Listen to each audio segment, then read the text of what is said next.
রাতভর পাকিস্তান সেনার অভিযান বালুচিস্তানে অপহৃত ট্রেন থেকে উদ্ধার অন্তত ১০৪ জন, পণবন্দী হত ১৬ জন বিদ্রোহী। আপনাদের জানিয়ে রাখি, এ বিষয়ে আরো বিস্তারিত জানবো আমরা। আমাদের সঙ্গে ফোন লাইনে রয়েছেন ডিজিটাল হেড অর্পণ ঘোষ। অর্পণদা, এখনো পর্যন্ত এই পাক সেনা সূত্রে কি জানা যাচ্ছে, কি আপডেট রয়েছে? দেখো সোনালী, এই মুহূর্তে যা খবর, রাতভর অভিযান চালানোর পর এখনো কিন্তু অভিযান চলছে, কার্যত গুলির লড়াই চলছে। এবং রাতভর অভিযানের পর ১০৪ জন পণবন্দীকে উদ্ধার করা হয়েছে, এমনটাই জানানো হয়েছে পাক সেনার তরফ থেকে। এবং ১৬ জন বিদ্রোহীকে খতম করা সম্ভব হয়েছে।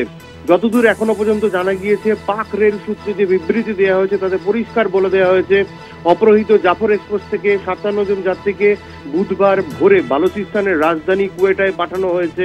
২৩ জন যাত্রী নিয়ে যাওয়া হয়েছে মাঝে, এবং আরো ১৭ জন যাত্রীকে প্রাথমিক চিকিৎসার জন্য নিকটবর্তী হাসপাতালে স্থানান্তরিত করা হয়েছে। এখনো পর্যন্ত উদ্ধার হওয়া যাত্রীদের মধ্যে মোট ৫৮ জন পুরুষ, ৩১ জন মহিলা এবং ১৫ জন শিশু রয়েছে।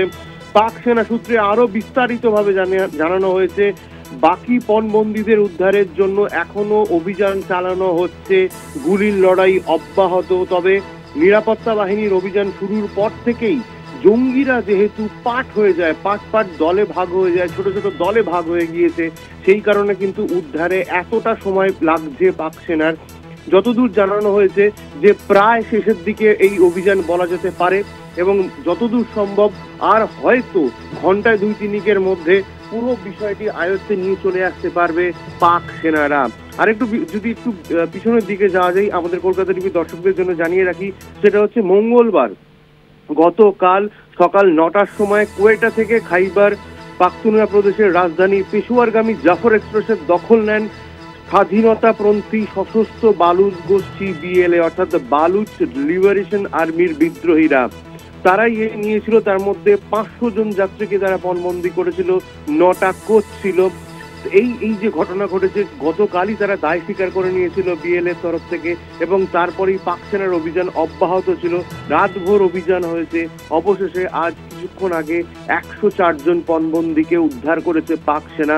গুলির লড়াই অব্যাহত, আশা করা হচ্ছে স্বর্ণালী আগামী ২-৩ ঘন্টার মধ্যে এই সিচুয়েশন আন্ডার কন্ট্রোলে আনতে পারবে পাক সেনা। একদমই অর্পদা, এখানেই একটা বিষয় জানতে চাইবো তোমার কাছে, যে তুমি যেমনটা বলছিলে যে একেবারে গতকালের এই ঘটনা, এবং সেখানে কিন্তু বিএলএর পক্ষ থেকে এই বিবৃতি দিয়ে জানানো হয়েছিল যে ১৮২ জন যাত্রীকে তারা পণবন্দী করেছে, এবং তার পাশাপাশি ২০ জন জওয়ানও কিন্তু নিহত হয়েছিলেন।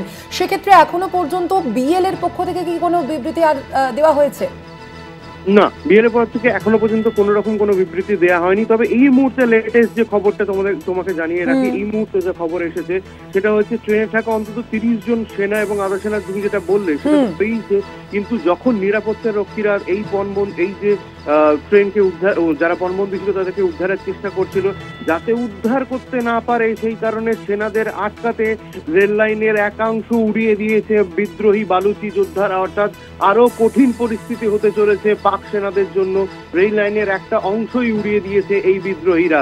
অর্থাৎ এই মুহূর্তে সবচেয়ে বড় খবর স্বর্ণালী যেটা বলা যেতে পারে, যে পাক সেনারা যেটা বলছিল যে আগামী ২-৩ ঘন্টার মধ্যে কিন্তু আন্ডার কন্ট্রোলে চলে আসবে পুরো সিচুয়েশন, কিন্তু সেটা মনে হচ্ছে এই মুহূর্তে হয়তো অসম্ভব। কারণ যেভাবে পাক সেনারা পণবন্দীদের উদ্ধার করছিল, সেই সময় কিন্তু তাদের ট্রেন লাইনের একাংশ উড়িয়ে দিল বিদ্রোহীরা। এই মুহূর্তে সবচেয়ে বড় খবর স্বর্ণালী। অর্থাৎ বোঝাই যাচ্ছে যে অর্পণদা, এই অভিযান কিন্তু আরো কঠিন হতে চলেছে পাক সেনার জন্য। অবশ্যই আমাদের এই দিকে নজর থাকবে। আপাতত ধন্যবাদ তোমায়। আমরা কথা বলছিলাম, আমাদের সঙ্গে ফোন লাইনে ছিলেন ডিজিটাল হেড অর্পণ ঘোষ।